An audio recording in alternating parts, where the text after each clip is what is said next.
नमस्कार, तूफान टीवी के इस बुलेटिन में आपका स्वागत है। सबसे पहले हेडलाइंस। अंबेडकर चौराहे स्थित बाबा साहब की प्रतिमा बनी लोगों की आस्था का केंद्र। दूल्हा दुल्हन ने आकर बाबा साहब के चरणों में फेरे लगाकर लिया आशीर्वाद।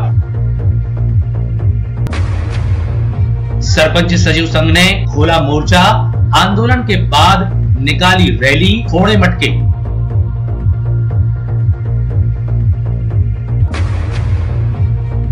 एक 108 के कर्मचारियों ने काम बंद हड़ताल शुरू की। कांग्रेस नेताओं के समर्थन के साथ पहुंचे कलेक्ट्रेट कार्यालय।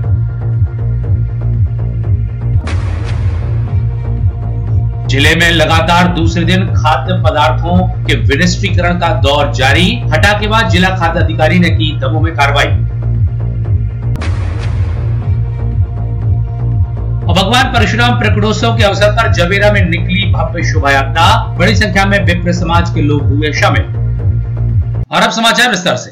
कॉलोनी क्षेत्र में रहने वाले राज परिवार द्वारा अपने बेटी की शादी बौद्ध रीति रिवाज से करने के बाद एक बार फिर बाबा साहब की प्रतिमा के सामने अपनी आस्था व्यक्त करने के लिए परिवार सहित राज परिवार आया। यहाँ पर राज परिवार की नई नवेली बहू के साथ बड़ी बहू एवं बेटा, साथ ही वो स्वयं बाबा साहब के चरणों में पुष्पांजलि बाबा साहब के चरणों में नव दंपति को आशीर्वाद देने हेतु लेकर के आए।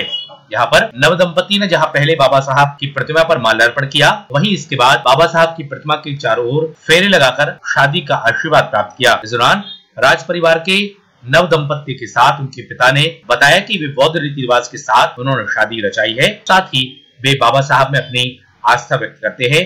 इसी के चलते वे यहाँ पर अपनी आस्था व्यक्त करने के लिए परिवार के साथ आए हुए।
कोई भी शुभ काम हम सबसे पहले करते हैं तो सबसे पहले हम बाबा साहेब जी को याद करते हैं। इसीलिए आज हम अपनी शादी के उपलक्ष्य में सबसे पहले बाबा साहेब जी का माल्यार्पण करने के लिए आए हैं। आपने परिक्रमा भी लगाई है, क्या उद्देश्य था? जी, बाबा साहेब जी हमारे सर्वोपरि हैं, उन्हीं को हम सब मानते हैं। इसीलिए हम बाबा साहेब को आगे रखकर उन्हीं की परिक्रमा लगाई है। इसलिए हम लोगों ने ये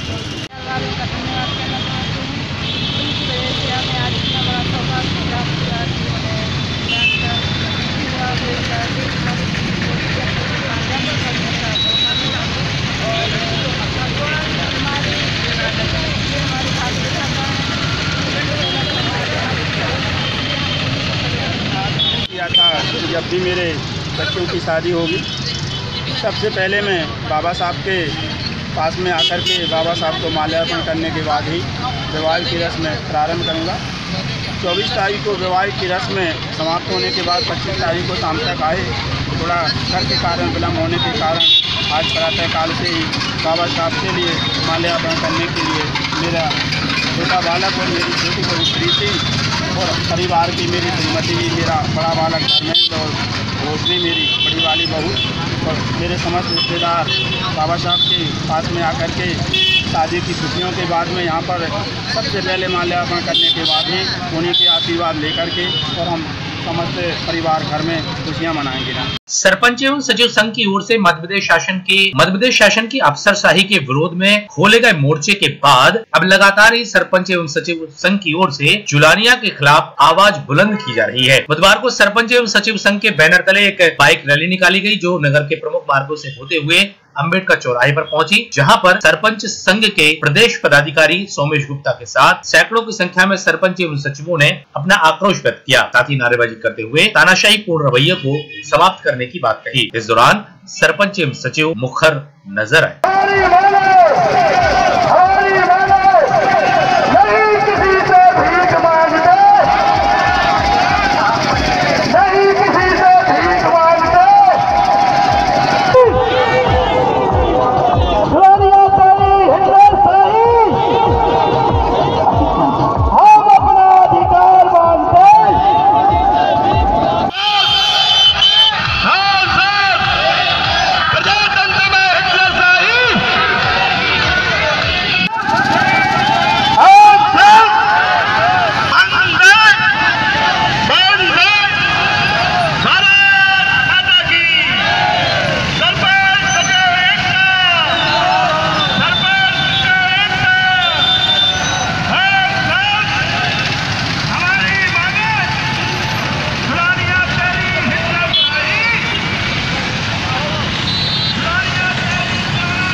पंचायती राज व्यवस्था से परेशान होकर हम मध्य प्रदेश के 46,000 सरपंच और सचिव 3.5 लाख पंच, मध्य प्रदेश के जो प्रमुख सचिव पंचायती राज में जुलानिया रूपी भ्रष्टाचार और तानाशाह अफसर जो बिठा रखा है, उसकी नीति और उसके जो तुगलकी फरमान है, हम पंचायतों में चाह कर भी कोई कार्य नहीं करा पा रहे हैं। और तानाशाह भ्रष्ट अफसर जो जुलानिया है वो अब गुंडागर्दी पर उतर रहा है।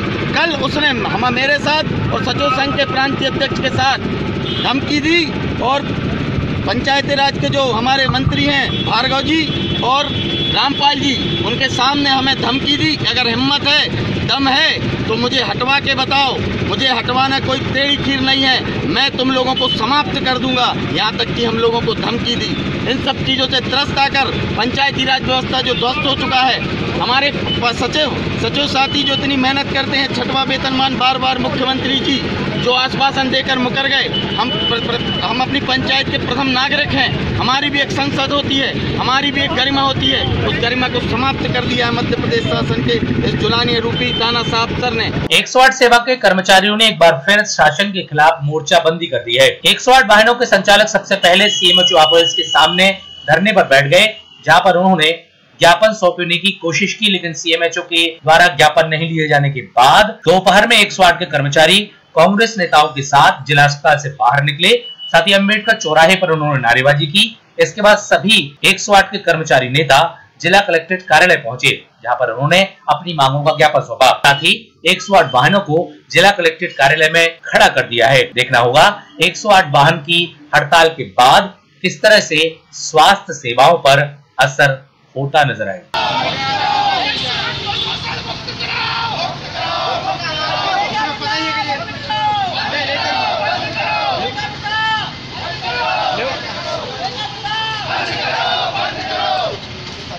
दमोह शहर में कोल्ड ड्रिंक्स का विक्रय करने वाले मोरगंज गल्ला मंडी स्थित खालसा एजेंसी से स्प्राइट ब्रांड कोल्ड ड्रिंक्स का नमूना जांच हेतु जिला खाद्य अधिकारी राकेश अहरवार द्वारा लिया गया। निरीक्षण के दौरान परिसर में पाए गए 767 कोल्ड ड्रिंक्स की बोतलें जो कि बेस्ट बिफोर डेट के बाद की थी एवं बिना पैकिंग डेट की रखी हुई थी, उनको जब्त करके मौके पर ही विनिष्टीकरण करवाया गया। नष्ट किए गए कोल्ड ड्रिंक्स की कीमत करीब 11,000 रुपए बताई गई है। स्प्राइट कोल्ड ड्रिंक्स के नमूनों को जांच हेतु राज्य खाद्य परीक्षण प्रयोगशाला भोपाल भी भेजा गया है। जांच रिपोर्ट प्राप्त होने के बाद वैधानिक कार्रवाई की जाएगी। मालूम हो कि इसके पहले हटा में करीब 1 लाख रुपए से भी ज्यादा कीमत की कोल्ड ड्रिंक्स को नष्ट कराया गया था।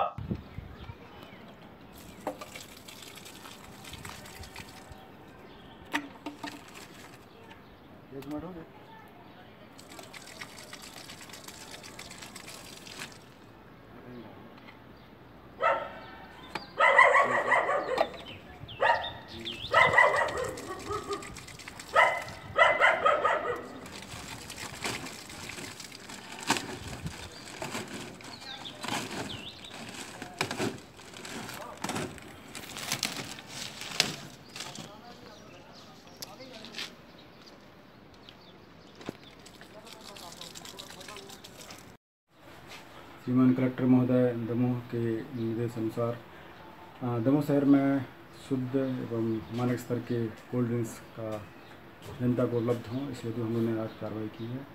हम लोगों ने आज मोरगंज बल्ला मंडी स्थित खालसा एजेंसी से स्प्राइट ब्रांड कार्बोनेटेड वाटर का नमूना जांच हेतु लिया है। इन नमूने को हम जांच हेतु राज्य खाद्य कॉर्पोरेशन को भोपाल भेज रहे हैं। इसी तरह इसी परिसर के निरीक्षण में हमने कम से कम 11,000 रुपये का बेस्ट बिफोर डेट का खाद्य सामग्री, फूड ड्रिंक्स एवं स्प्राइट कार्बोनेटेड वाटर जो कि बिना डेट का था, उसको हमने सीज किया और सीज करने के बाद उसको हमने मौके पर ही विनष्टीकरण करवाया गया। भगवान परशुराम जयंती के प्रगटोत्सव के अवसर पर जिला मुख्यालय के पूर्व ब्लॉक स्तरों पर विशाल शोभा यात्राओं तथा रैली का आयोजन किया जाने लगा है। इसी के तहत जबीरा नगर में सर्व ब्राह्मण समाज द्वारा भगवान परशुराम जी के प्रगटोत्सव कार्यक्रम के तहत विशाल शोभा यात्रा जुलूस निकाला गया। इस दौरान बड़ी संख्या में ब्राह्मण समाज के लोगों ने उपस्थित होकर भगवान परशुराम के प्रगटोत्सव की खुशियां मनाई। आयोजन के दौरान बड़ी संख्या में जिले भर से आए विप्र बंधुओं की मौजूदगी रही। जबीरा से मयंक जैन की रिपोर्ट।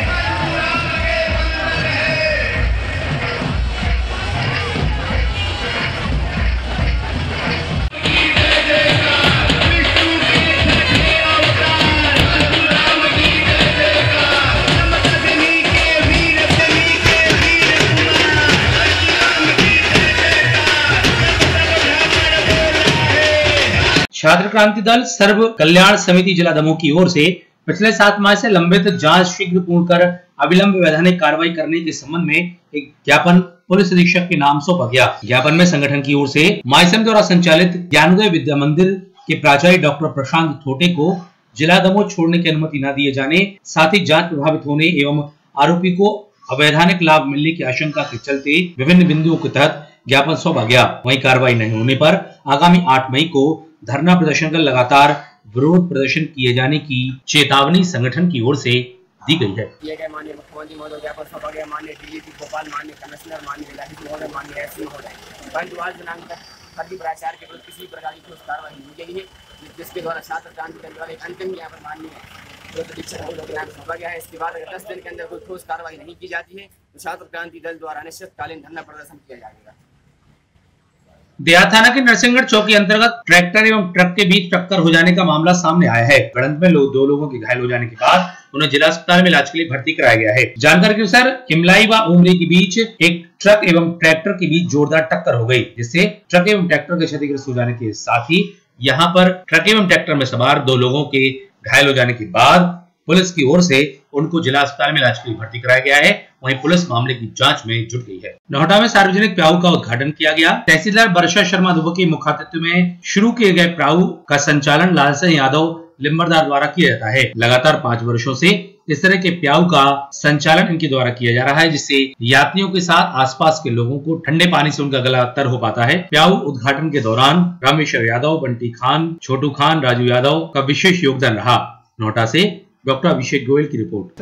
प्याऊ को कितने दिनों से संचालित कर रहे हैं, कितने वर्षों से संचालित कर रहे हैं? मैं लगभग 5 वर्षों से इस प्याऊ को अपने खुद के व्यय से संचालित करवा रहा हूं और मैं इस धार्मिक कार्य हो या प्याऊ से संबंधित हो, मैं हर कार्य में रुचि लेता हूं और मैं चाहता हूं कि इस तरह के मैं कार्य करूं तो ताकि बाहर से लोग आते हैं तो वो प्यासे रहते हैं, होटलों पे दुकानों पे उनको पानी उपलब्ध नहीं होता। मैं कई वर्षों से ये चीज़ देखता था तो मुझे ऐसा लगा कि यार प्याऊ संचालित करने से लोगों की प्यास बुझेगी और मुझे सब मित्रों का सहयोग से मैं ये सब संचालित करवाता हूँ। नोहटा नल जल योजना से भी पानी उपलब्ध करा रहे थे। जब पानी अगर कोई मिस्टेक आ जाती है मशीनरी में तो टैंकर द्वारा भी हम पानी बुलवा के, बहुत व्यय होता होगा, बहुत खर्च आता होगा इस पे? तो आता है, लेकिन अब सब हो जाता है भगवान की कृपा से, लोगों के आशीर्वाद से। दमोह जिले का नाम सारे देश में उर्दू साहित्य के जरिए रोशन करने वाले शायर ताबिश नैयर ने कम उम्र में देश भर के शायरों के बीच अपनी अलग पहचान कायम करते हुए अपने जिले से उठकर न सिर्फ मध्य प्रदेश बल्कि पूरे हिंदुस्तान में अपने नाम के साथ अपने जिले का नाम और प्रदेश का नाम रोशन किया है। 25 अप्रैल मंगलवार को जबलपुर में आयोजित ऑल इंडिया मुशायरा में उन्होंने शिरकत करते हुए देश के अंतर्राष्ट्रीय ख्याति प्राप्त शायर के बीच अपने कलाम पेश किए। जहां मुशायरे में सभी शायरों ने गजल, नज्म, गीत पढ़े तो वहीं दमोह के ताबिश नैयर ने अपनी शायरी से मुशायरे को ऊंचाइयां प्रदान कर कामयाब बनाया। अगले बुलेटिन में फिर मिलते हैं। आप जुड़े रहिए तूफान टीवी के साथ। नमस्कार।